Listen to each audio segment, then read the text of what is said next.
तेरा कलाम रहेगा कायम पहाड़ जब ना रहे खुदाया, तेरे मुंह की एक बात भी टलेगी ना चाहे कुछ भी हो। तेरी मान दिए है जिंदा सोने से भी कीमती, मेरा दिल ये दे गवाही है ये किताब अज़ीम। नाज़िल करे अपना कलाम, शिकस्ता दिलों को सुकून मिले, तारीकी दूर हो मेरी राहें रोशन कर। दिल अपना कलाम कसरत से ए खुदा बदल दे, रिहाई दे कसरत से फल मिलाओ। कलाम रहेगा कायम पहाड़ जब ना रहे खुदाया, तेरे मुंह की एक बात भी टलेगी ना चाहे कुछ भी हो। अजीज नाजरीन, मैं अयाद ज़रीफ आप तमाम देखने वालों को हमारे रोज के बाइबली मुतालियाती प्रोग्राम की नई किस्त में खुशामदीद कहता हूँ। इस प्रोग्राम में हम बाइबल मुकद्दस की तमाम किताबों यानी पैदाइश ता मुकाशफा हर किताब का तफसीली मुतालिया पेश कर रहे हैं, और आज हम पहले सैमुएल की किताब के 20वें और फिर 21वें बाब का मुतालिया करेंगे। लेकिन सबसे पहले मैं खुदा के खादमीन को खुशामदीद कहना चाहूँगा। डॉक्टर ओसामा खुशामदीद। बहुत शुक्रिया। डॉक्टर मुहीब खुशामदीद। आपका शुक्रिया। इसके साथ ही मैं स्टूडियो में आए हमारे दीगर मेहमानों को भी खुशामदीद कहना चाहूँगा। डॉक्टर मुहीब, 20वें बाब में जब साउल ने दाऊद का पीछा किया तो हमें इस मौजू के बारे में कुछ बताएं।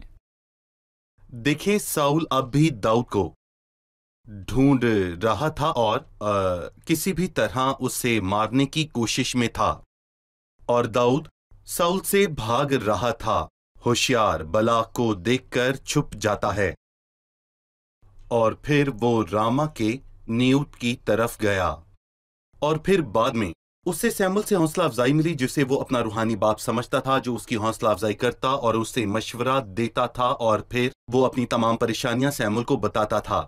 वो सैमुएल को छोड़कर अपने दोस्त यूनतन के पास गया ताकि साउल के बारे में शिकायत करे कि वो उसके साथ क्या कर रहा है।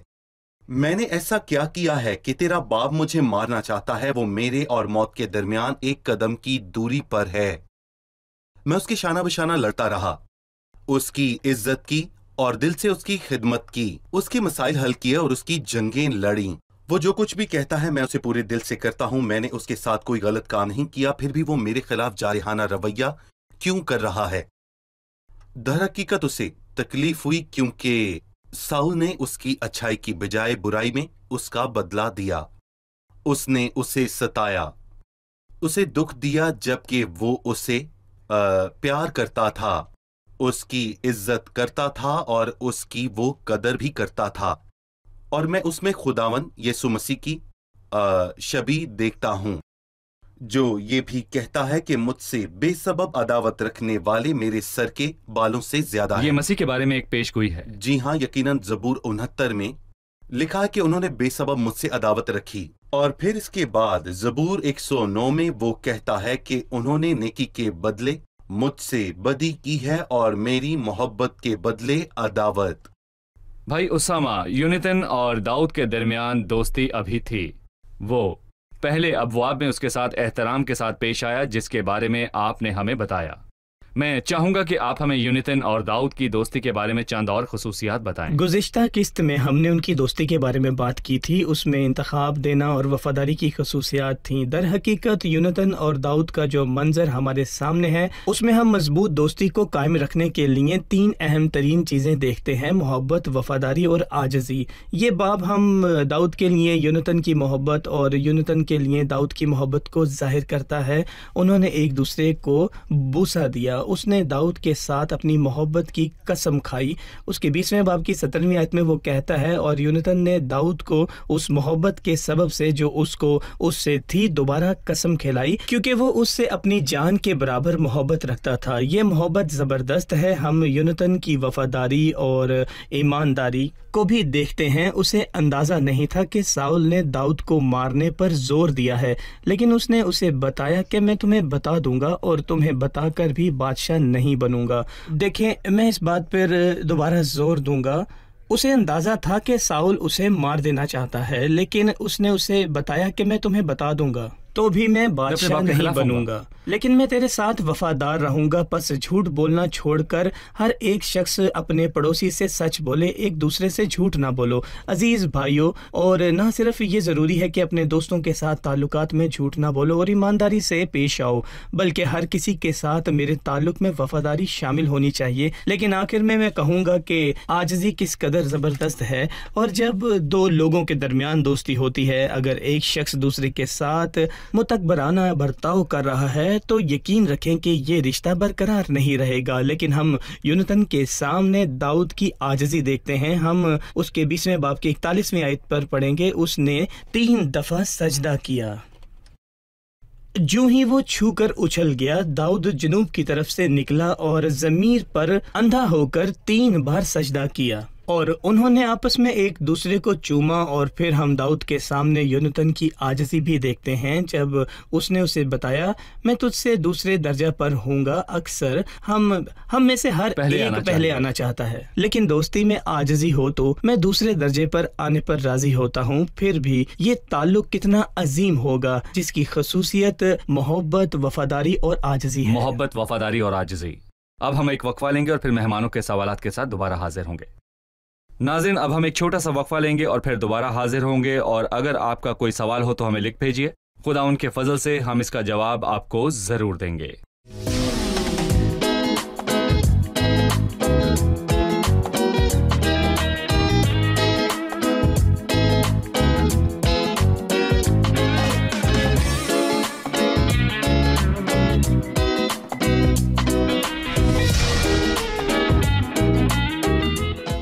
खुशामदीद। आइए बढ़ते हैं मेहमानों की जानिब और जानते हैं उनका सवाल। जी, सवाल कीजिए। हकीकी दोस्त का चुनाव मैं कैसे कर सकती हूँ? क्या इस मामला में कोई तयशुदा मयारात हैं? मैं एक दोस्त का चुनाव कैसे कर सकता हूँ जैसे कि दाऊद और यूनितन में दोस्ती है? देखिए, मैं कहूँगा कि खुदा के कलाम के मुताबिक हकीकी दोस्त वो है जो बरकत का वसीला है और उसकी दोस्ती हौसला अफजाई का जरिया है। मिसाल के तौर पर इमसाल में लिखा है कि वो जो दानाओं के साथ चलता है दाना होगा, पर अहमकों का साथी हलाक किया जाएगा। और पहले करंथियों के 15वें बाब में लिखा है, बुरी सोबतें अच्छी आदत को बिगाड़ देती हैं और मैं एक साथी हूँ। और दाऊद ये भी कहता है कि मैं उन सब का साथी हूँ जो तुझसे डरते हैं, और इसमें बेशक कोई शक नहीं, अगर दो शख्स बाहम मुत्तफिक ना हो तो इकट्ठे चल सकेंगे। दो इश्खास की सोच में इत्तफाक होना चाहिए, और ये समझ सबसे पहले एक रूहानी है। और रोशनी और तारीकी में क्या शिराकत है? एक मसीही को गैर मसीही से क्या वास्ता है? क्या हिस्सेदारी, क्या रफाकत? और हम एक साथ कैसे चल सकते हैं? हमारी जिंदगी गुजारने का तरीका मुख्तलिफ है, लिहाजा अगर मैं ईमानदार हूं तो मेरा दोस्त भी ईमानदार होना चाहिए, यानी कि वो खुदा के खानदान का हिस्सा हो। फिक्री फहम हम दोनों को एक ही तरह सोचना चाहिए, ना कि मुख्तलिफ अंदाज में, वरना हम बढ़ नहीं पाएंगे। अगर सोचने का तरीका एक है तो हम एक साथ हम आहंग और साथ जिंदगी गुजार सकेंगे। और बेशक ये एक शख्स से दूसरे में मुख्तलिफ होता है, लिहाजा ये इस बात पर मुनहसर होता है कि उनकी परवरिश कैसे हुई है और सकाफत और उनके अज़ाइम और उनकी सोच का अंदाज क्या है। अगर वो शख्स ऐसे ही सोचता है जैसे मैं सोचता हूँ तो फिर हम दोनों एक साथ चल सकते हैं, हम एक साथ सफर जारी रख सकते हैं। माशरती समझ और फिर एक दूसरे की सोच में कोई बड़ा खिला नहीं है।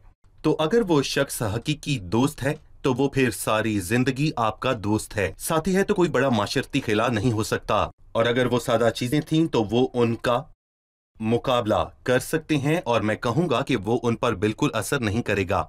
उम्र का फर्क, और अगर हम दोनों में उम्र का बड़ा फर्क हो तो भी वो मेरा अच्छा दोस्त नहीं हो सकता। ये नामुमकिन है, और उसके मसलों से मेरे मसले बिल्कुल मुख्तलिफ हैं।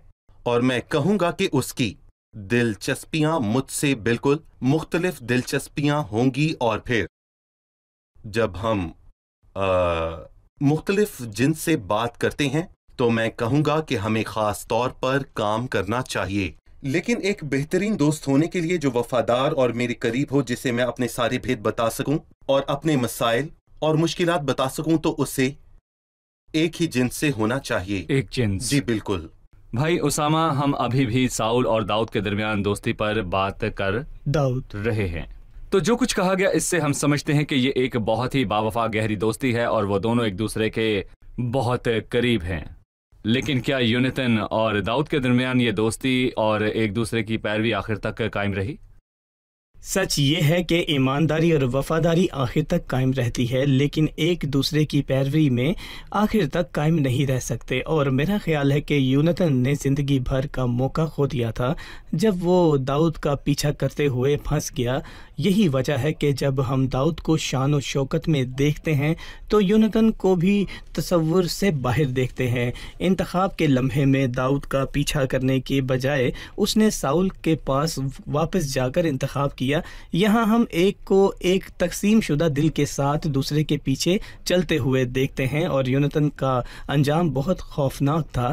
پہلے سیموئیل کے آخر میں وہ ساؤل کے ساتھ مارا گیا۔ کاش اس نے داؤد کی مکمل پیروی کی ہوتی۔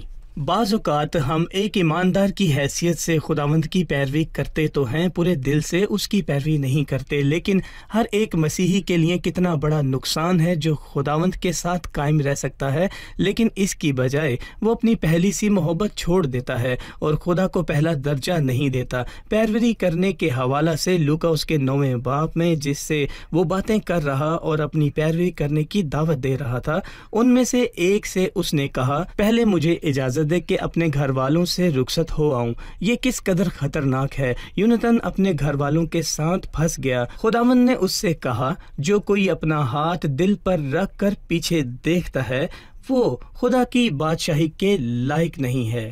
دیکھیں خداوند کیا کہتا ہے کہ جو کوئی اپنا ہاتھ دل پر رکھ کر پیچھے دیکھتا ہے وہ خدا کی بادشاہی کے لائق نہیں ہے۔ داؤد کو چھوڑ دیا اور ساؤل کے پاس واپس ہم ایک خوفناک تباہی دیکھتے ہیں جو کہ پطرس کے ساتھ پیش آئی جب وہ دور سے خداوند کی پیروی کر رہا تھا۔ یہ آخر میں ایک خوفناک زوال کی طرح لے گیا۔ خداوند چاہتا تھا کہ ہم پورے دل سے اس کی پیروی کریں اور خداوند کے ساتھ چاہے ہم خطرے سے دوچار ہی کیوں نہ ہو، یہاں تک کہ ہمیں خطرہ لاحق ہو اور حتیٰ کہ ہمیں نقصان بھی اٹھانا پڑے۔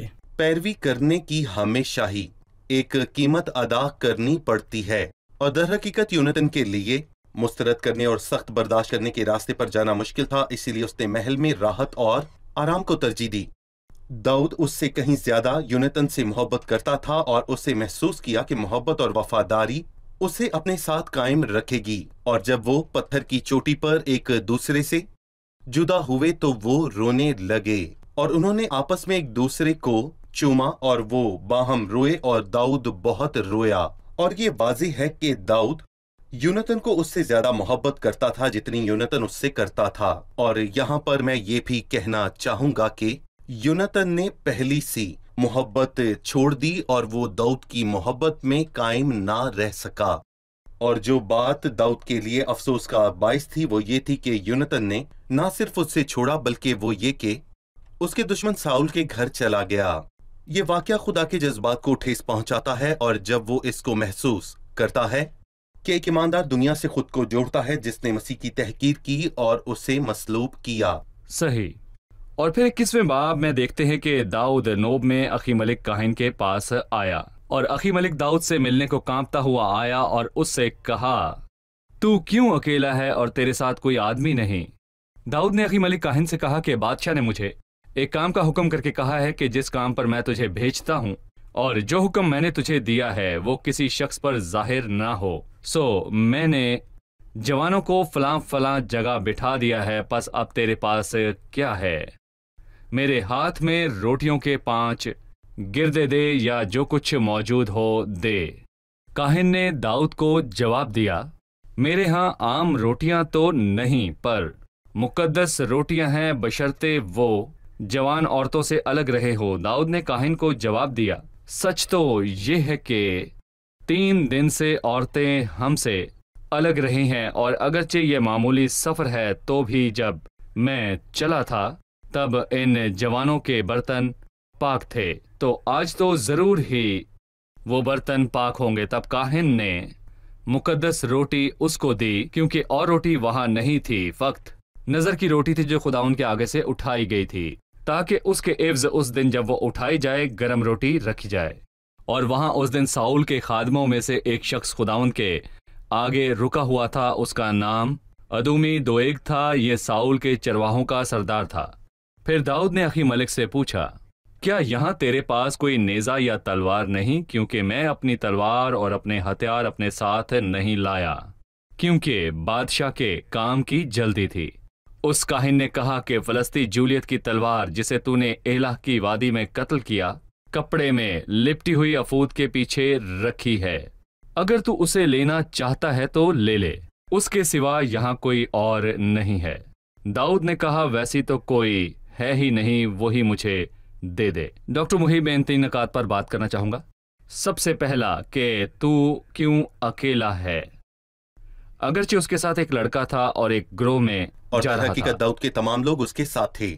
दूसरी बात, मुकद्दस रोटियां, ये बयान हमारे लिए अजीब है, हम इसके बारे में जानना चाहेंगे। तीसरी चीज, जब उसने उन्हें मुकद्दस रोटियां दी तो क्या यह शरीयत तोड़ने के मुतरादिफ नहीं समझा जाता? लफ्ज अकेले से मुराद है कि उसका साउल से कोई ताल्लुक नहीं, यानी कि साउल के शाही वफद से। लेकिन दाऊद के 400 आदमियों ने वो जहां कहीं गया उसकी पैरवी की। पर हम यहाँ देखते हैं कि गड़बड़ का आगाज तब हुआ जब उसने दाऊद को छोड़ दिया और वो इस सदमे का शिकार हो गया। दरअसल मैं नफ्सियाती झटकों के बाद अदम तवाजुन के हवाले की तरफ इशारा करना चाहता हूँ। उसने 2 मुख्तलिफ तरीके इख्तियार किए और मैं यहाँ पर यह भी कहूँगा कि वो दोनों ही तरीकों में गलत था। उसने खुदावंद से मशवरा न किया, अगरचे कि दाऊद वो शख्सियत था जो हर बात खुदावंद से पूछकर करता था। और यहाँ हम देखते हैं कि जब उसने ये महसूस किया कि यूनतन ने उसे छोड़ दिया तो वो अखीतूब के बेटे अखी मलिक के पास गया और उससे झूठ बोला और उससे कहा कि दाऊद ने मुझे भेजा है और ये कि ये फौरी है और ये मामला एक भेद है और मैं तमाम राज बताने के काबिल नहीं, जैसे कि कुछ हुआ ही नहीं। उसने झूठ बोला और उसने कहानी को बगैर बुनियाद के उसे बताया। ये पहला ख्याल है। और दूसरा ख्याल ये है कि वो बादशाह के मुलाजमीन के बगैर अकेला जा रहा था, उसके साथ उसके अपने लोग थे। जी बिल्कुल ठीक है। दूसरा ख्याल मुकद्दस रोटियां हैं। वो हफ्ते से हफ्ते मुकद्दस मुकाम में रोटियों की मेज पर 12 रोटियां रखा करते थे, हफ्ते से हफ्ते तक। मुकद्दस मुकाम से आपकी मुराद खैमा इज्तिमा के अंदर एक जगह है। बिल्कुल, पहले से फिर पाक मुकाम और पाक मुकाम का पर्दा और फिर पाक तरीन मुकाम जहाँ वादे का संदूक था। लिहाजा खैमा इज्तिमा इस तरह बनाया गया था। ढांचा है। बिल्कुल। पाक मुकाम के अंदर एक बाखूर की कुर्बानगाह रखी थी। एक तरफ शमादान रखा था जिस पर 7 चिराग थे और एक तरफ रोटियों की मेज रखी हुई थी। रोटियों की मेज पर वो हफ्ते से हफ्ते तक 12 रोटियां 6-6 करके रखा करते थे और हफ्ते के रोज वो नई रोटियां रखा करते थे। और ये पाक रोटियां जो खुदावंद के सामने रखी थीं, इन रोटियों को पाक काहिन के सिवा और कोई नहीं खा सकता था। लेकिन यहाँ दाऊद अपने आदमियों के साथ भूखा था। वो भूखा और सताया हुआ था और वो खुदा की नजर में मसा किया हुआ एक मुअज़्ज़िज़ शख्स था। वो काहिन के पास गया और काहिन जानता था कि वो बादशाह का दामाद है और ये कि वो बादशाही का अहम शख्स है। लिहाजा वो उसके साथ बड़ी इज्जत से पेश आया और उसके झूठ पर उसने एतबार किया। क्या तेरे पास रोटियां नहीं हैं? उसने रोटियां और तलवार मांगी। उसने कहा, मेरे पास सिर्फ पाक रोटियां हैं, लेकिन अगर तेरे साथ आने वाले शख्स पाक हैं तो तुम इन्हें खा सकते हो। चुनाचे क्या ये शरीयत को तोड़ना नहीं समझा जाता क्योंकि ये रोटियां सिर्फ काहिन के लिए हैं? बिल्कुल। देखें, सच तो ये है कि उसने शरीयत को तोड़ा, लेकिन मैं कहूंगा कि उसने शरीयत की रूह को ना तोड़ा। और बिल्कुल ऐसा ही खुदा यीशु के दिनों में हुआ। जब उसने सबत के दिन मौजज़ा किया तो फरीसियों ने एतराज किया और कहा कि सबत के दिन मौजज़ा करना रवा नहीं, और ये कि शागिर्द सबत के दिन बालियां क्यों तोड़ रहे थे। खुदा ने जवाब देते हुए इस वाक़े का जिक्र किया। क्या तुमने ये नहीं पढ़ा कि दाऊद ने क्या किया? वो क्यों कर खुदा के घर में गया और नजर की रोटियां खाईं जिन्हें काहिनों के सिवा किसी को खाना रवा नहीं था, और उसने उन्हें बताया कि सबत के दिन भलाई करना अच्छा है और ये कि सबत आदमी के लिए बना है, ना कि आदमी सबत के लिए, और ये कि इंसानी जरूरियात, रवायात और रस्म व रिवाज से ज्यादा अहम है। ठीक है, अब हम एक वक्फा लेंगे और फिर मेहमानों के सवालात के साथ हाजिर होंगे। नाज़रीन, एक छोटे से वक्फे के बाद दोबारा हाजिर होंगे, हमारे साथ रहिए।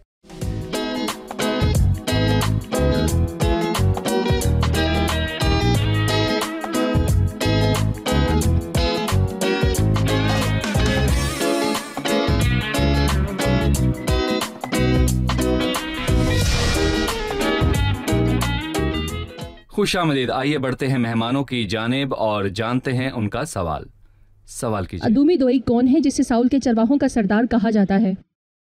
عمومی دوئگ کون ہے جسے ساؤل کے چرواہوں کا سردار کہا جاتا ہے؟ ادومی دوئگ ساؤل کے چرواہوں کا سردار ہے، اور اس کے نام سے ہمیں پتہ چلتا ہے کہ وہ ادوم کا رہنے والا ہے. اور اس کے بارے میں مزید جاننے کے لیے ہم زبور 52 پر جا سکتے ہیں. زبور 52 کے عنوان میں لکھا ہے میر مغنی کے لیے داؤد کا مشکیل. جب وہ ادومی دوئگ نے جا کر ساؤل کو بتایا کہ داؤد اخی ملک کے گھر میں داخل ہوا ہے، اور اس زبور سے ہمیں پتہ چلتا ہے کہ دوئگ ایک شریر آدمی ہے جو کہ بری بات پر فخر کرتا ہے. وہ ایسا آدمی ہے جو دھوکے سے بات کرتا ہے، ایسا شخص جو تباہ کن گفتگو کرنا پسند کرتا ہے. اس زبور کا اطلاق یہودا اسکریوتی سے بھی ہم کر سکتے ہیں. چنانچہ جب ہم دیکھتے ہیں کہ دوئگ یہودا اسکریوتی کی علامت ہے، وہ یہودا جس نے مسیح کو دھوکہ دیا، جس نے مسیح کو دھوکہ دیا اور دوئگ نے داؤد کو دھوکہ دیا تھا. بالکل ٹھیک ہے. 8ویں آیت میں ہم پڑھتے ہیں کہ داؤد کہتا ہے کہ اسے بادشاہ کے کام کی جلدی تھی، اور جلدی میں بہت سارے لوگ کہتے ہیں کہ ہم فوراً یا جلدی میں سب کچھ کر سکتے ہیں کیونکہ ہمارے پاس وقت نہیں ہے. کیا خدا کے کام میں ہمیشہ جلدی اور تیزی کی ضرورت ہوتی ہے؟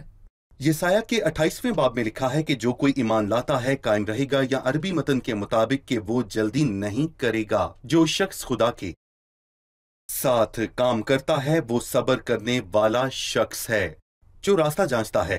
خدا کے پاس ہر کام کا وقت ہے. ایک روحانی شخص جو روح القدس کی تحریک اور رہنمائی میں چلتا ہے، اس کے لیے جلدی بالکل بھی موضوع نہیں ہوتی. اس لیے خداوند کے سامنے ہمیں سست ہونا سیکھنا چاہیے اور اس بات کو یقینی بنانا چاہیے کہ خداوند چاہتا ہے کہ میں یہ کام کروں. اور خداوند کے معاملات ہمیشہ آہستگی سے ہوتے ہیں. خداوند جلدی نہیں کرتا. جو خداوند کے ساتھ کام کرتا ہے وہ بھی یہ سیکھتا ہے کہ خدا جلدی میں کام نہیں کرتا، اور وہ بے فکری سے بڑھتا ہے. اور جب موسیٰ نے اور پہلے 40 سال کے بعد اپنے بھائیوں کو ان کے بوجھ سے آزاد کرانے کے لیے اس نے یہ خیال سوچا، اس نے محل کو چھوڑا اور ایک مصری کو قتل کر کے اسے دفن کیا. لیکن یہ وقت اور طریقہ ٹھیک نہیں تھا. وہ بے حد لاپرواہ تھا، اور خداوند نے اسے مدیان کے بیابان میں 40 برس تک اسباق سکھانے کے لیے رکھا، جو یقیناً اسے مصر کے کسی اسکول یا پھر کسی نظام نے نہیں سکھائے تھے. اور 40 سال ایسے لگ رہے تھے جیسے کہ وقت ضائع ہوا. لیکن خداوند اس کی تشکیل کر رہا تھا، اسے تیار کر رہا تھا. اور یہ خداوند کا طریقہ ہے. اکلوتا پیارا بیٹا اپنی خدمت شروع کرنے سے پہلے 30 سال تک ٹھہرا سارا رہا. جلال خداوند خداوند یسوع مسیح. خدا کی تعریف ہو. آمین. ڈاکٹر اسامہ، جس نے ایک دن پہلے جولیت سے کہا تھا تو تلوار بھالا اور برچھی لیے ہوئے میرے پاس آتا ہے، پر میں رب الافواج کے نام سے تیرے پاس آتا ہوں. تلوار اور بھالا چھوڑ دیا، اور اب وہ 8ویں آیت میں اخی ملک سے کہتا ہے کیا یہاں تیرے پاس کوئی نیزہ یا تلوار نہیں؟ کیونکہ میں اپنی تلوار اور اپنے ہتھیار اپنے ساتھ نہیں لایا. وہ ایک تلوار اور بھالے کی تلاش میں ہے. ایک بار پھر ہم اس میں کیا دیکھتے ہیں؟ جب داؤد نے تلوار اور بھالا لیا تو اس نے یہ تلوار خدا کے لوگوں اور ساؤل بادشاہ کے خلاف نہیں اٹھائی، لیکن ہم جانتے ہیں کہ داؤد نے تلوار اٹھائی اور جات کے بادشاہ اخیس کے پاس چلا گیا. بڑی غلطی یہ نہیں تھی کہ داؤد تلوار اور بھالے پر بھروسہ کر رہا تھا، بلکہ غلطیاں اس سے کہیں زیادہ اہم تھیں. اس نے اخی مالک سے جھوٹ بولا اور وہ چیزیں کہیں جو واقعہ نہیں ہوئی تھیں، اور خداوند سے پوچھے بغیر وہ اخیس کے پاس چلا گیا. اس نے فوراً رد عمل دیا. یہ تمام چیزیں اس ہیرو کے ایمان میں عدم توازن کو ظاہر کرتی ہیں. در حقیقت ہمیں اس سے زیادہ پریشان نہیں ہونا چاہیے تاکہ ہماری نظریں ایمان کے بانی اور کامل کرنے والے پر لگی رہیں. صرف خداوند یسوع مسیح ہی ہے جس پر ہماری نظریں لگی رہنی چاہیے. وہ نہیں بدلا، لیکن یہاں تک کہ داؤد اپنی ساری شان و شوکت میں بھی ہم دیکھتے ہیں کہ کچھ حالات میں اس کا ایمان لرزتا ہے، تو یہاں پر دیکھا جا رہا ہے کہ اس کا ایمان بھی لرزتا ہے. ٹھیک ہے، اب وقت ہے کہ ہم جانیں کہ مہمانوں نے آج کیا سیکھا. یہ بتائیے کہ داؤد اور یونیتن کا تعلق کیسے ایک حقیقی دوستی کا نمونہ پیش کرتا ہے. ان کی دوستی میں ہم محبت اور عاجزی کی خصوصیات دیکھتے ہیں. لیکن کیا یہ دوستی اور ایک دوسرے کی پیروی باقی رہی؟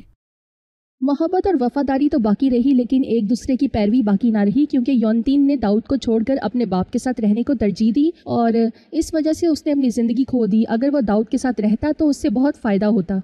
ٹھیک ہے، جب داؤد اخی ملک کے پاس گیا تو اس نے اسے پاک روٹیاں دیں۔ پاک روٹیوں سے کیا مراد ہے؟ ہمیں یہ معلوم ہوا کہ مقدس روٹیاں 12 روٹیاں ہیں جو پاک مقام میں کھانے کی میز پر رکھی تھیں، اور انہیں کاہنوں کے سوا کوئی نہیں کھا سکتا تھا۔ چنانچہ جب داؤد نے یہ کھائی تو اس نے شریعت کے متن کو توڑا، لیکن شریعت کی روح کو نہیں توڑا، اور خداوند نے خود اس واقعے کا ذکر کیا جب وہ سبت کے دن شفا کے بارے میں بات کر رہا تھا۔ حالانکہ سمجھا جاتا ہے کہ سبت کے دن کوئی کام نہیں ہونا چاہیے، سو انسانوں کی ضرورت متن شریعت رسومات سے زیادہ اہم ہے۔ جی ہاں، یہ رسومات سے زیادہ اہم ہے۔ صحیح۔ ہم جاننا چاہتے ہیں کہ ادومی دوئگ کون ہے؟ ادومی دوئگ ساؤل کے چرواہوں کا سردار تھا، اور زبور 52 سے ہمیں پتہ چلتا ہے کہ وہ ایک شریر شخص ہے اور دھوکے کی بات پسند کرتا ہے۔ ہم جانتے ہیں کہ وہ یہودا اسکریوتی کی علامت ہے جب اس نے خداوند یسوع کو دھوکہ دیا۔ ٹھیک ہے، خداوند آپ کو برکت دے۔ کتنے نمبر دیں گے؟ 10 میں سے 10؟ 10 میں سے 10۔ بہت شکریہ۔ خداوند کے فضل سے اگلے پروگرام میں آپ سے پھر ملاقات ہوگی۔ أيقظني للصلوات، عقلني يا ربي، واحميني من الذات، وكن ينبوع حبي، وكن ينبوع حبي،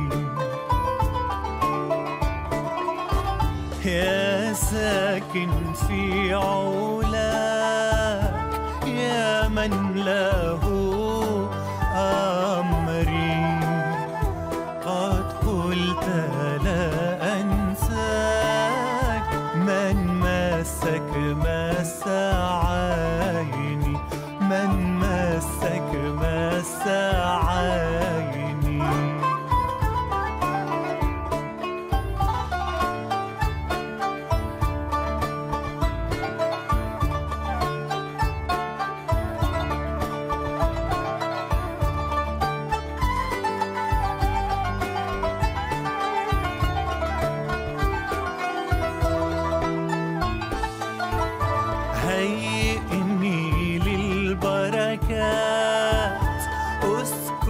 ساكب حبك، وانسى كل اللي فات، هيادي أضعها في يدك، هيادي أضعها في يدك، لن أطلقك يا يسوع ما لم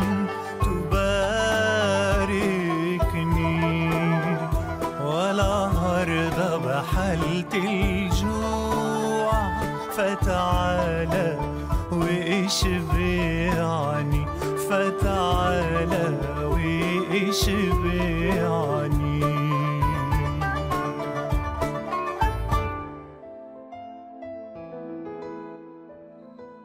تیرا کلام رہے گا قائم پہاڑ جب نہ رہے خدایا، تیرے منہ کی ایک بات بھی ٹلے گی نہ چاہے کچھ بھی ہو، تیری مان دیے ہے زندہ سونے سے بھی قیمتی، میرا دل یہ دے گواہی ہے یہ کتاب عظیم، نازل کرے اپنا کلام شکستہ دلوں کو سکون ملے، تاریکی دور ہو میری راہیں روشن کر، دل اپنا کلام کثرت سے اے خدا بدل دے، رہائی دے کثرت سے پھل میں لاؤ، کلام رہے گا قائم پہاڑ جب نہ رہے خدایا، تیرے منہ کی ایک بات بھی ٹلے گی نہ چاہے کچھ بھی ہو.